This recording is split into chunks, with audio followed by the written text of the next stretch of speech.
Bienvenidos a Karate y algo más. El día de hoy continuaremos con el libro El Bubishi, la Biblia del Karate.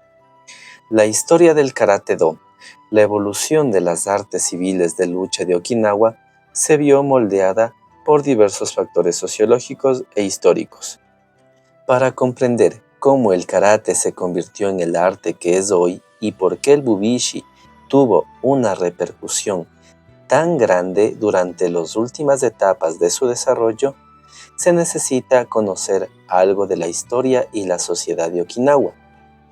Al presentar la historia del Karate-Do, describiré las conexiones del reino de las Ryukyu con China. Cuando se estudia esta historia, se hace evidente la marcada influencia de China en la cultura de la diminuta isla de Okinawa. Se establece así el contexto para la aparición del Gong Fu chino y la llegada del Bubishi al reino de la Ryukyu. Este análisis también ilustrará cómo el Gong Fu chino, al evolucionar en una cultura extranjera, se vio afectado por ella. Teorías sobre el desarrollo del karate antes del siglo XX. Existen 4 teorías para explicar el desarrollo del Karate-Do. La primera afirma que las tradiciones de lucha sin armas fueron desarrolladas por campesinos. La segunda, que las artes de lucha de Okinawa recibieron la influencia, en primer lugar, de las artes chinas, que fueron enseñadas por las llamadas 36 familias de inmigrantes chinos que se asentaron en el pueblo de Kume, también conocido como Kuninda. En el siglo XIV, la tercera teoría se relaciona con la prohibición de armas de 1507, ordenada por el rey Xinzhou, que condujo a que los propietarios de tierras se vieran en la necesidad de establecer medios eficaces para defenderse a sí mismos y sus propiedades. La cuarta teoría afirma que las artes fueron desarrolladas en primer lugar por personas encargadas de la seguridad doméstica y el mantenimiento de la ley, a los cuales no se les permitía llevar armas después de la invasión de Okinawa por Satsuma en 1609. Si seguimos la tradición reflejada en el folclore, esta nos llevaría a creer que el legado de lucha civil de Okinawa fue desarrollado por la subyugada clase campesina anterior a la era Meiji. Los campesinos, que se describen como tiranizados por los señores feudales, en un esfuerzo para liberarse de las cadenas de la opresión, habrían concebido, al parecer, un estilo de lucha omnipotente. Algunas personas han formulado la hipótesis de que los principios de combate habrían sido aplicados de algún modo de las herramientas que ellos empleaban en su vida diaria. También se ha postulado que, protegidos por un secreto absoluto, por miedo a las represalias en caso de ser descubiertos, los campesinos no solo establecieron este fenómeno cultural, sino que también tuvieron éxito en transmitirlo durante generaciones por total desconocimiento de las autoridades locales.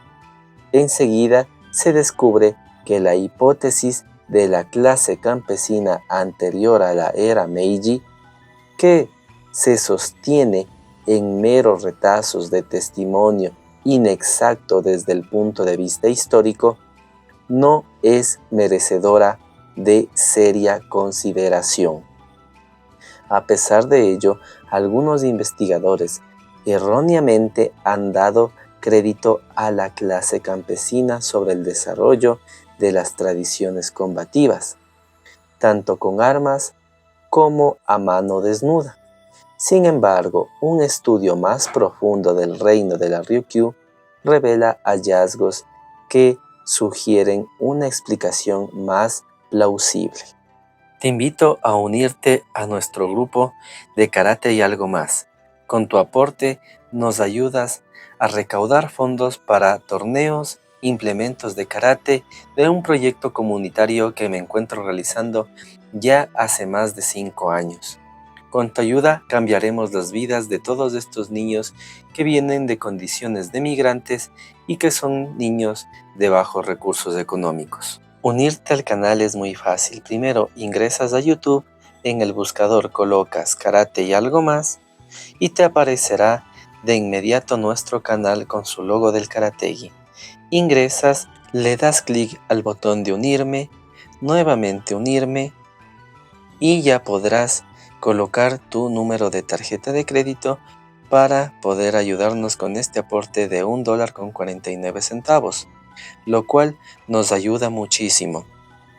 De igual manera, con tu aporte no solamente nos ayudas a incentivar el karate dentro de estos niños de bajos recursos económicos, también nos ayudas a mejorar la calidad de audio y de video. Además, con tu aporte te enviaremos saludos en fechas especiales, al igual que serás tomado en cuenta en las sugerencias para los próximos videos. Si no quieres o no puedes unirte al canal, ayúdanos compartiendo esta información acerca del canal. De igual manera te invito a que no te saltes los anuncios de los videos y con esto nos ayudas a generar mayor cantidad de ingresos. No te cuesta nada ver los anuncios que nos genera YouTube. O si eres de Ecuador, nos puedes ayudar comprando el kit de Karate y algo más, el cual incluye una camiseta personalizada del canal, una jarra conmemorativa del canal y una gorrita conmemorativa del canal. Con tu aporte nos ayudas muchísimo a difundir este bello arte marcial del Karate Do en muchos niños de bajos recursos y que sea accesible para toda la población.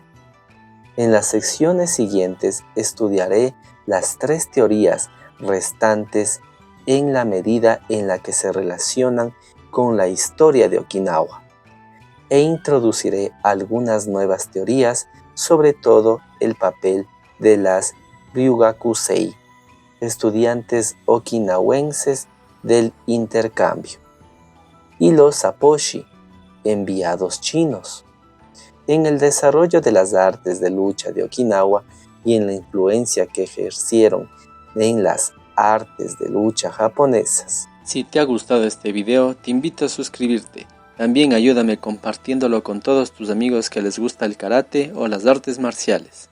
Eso ha sido todo, hasta la próxima.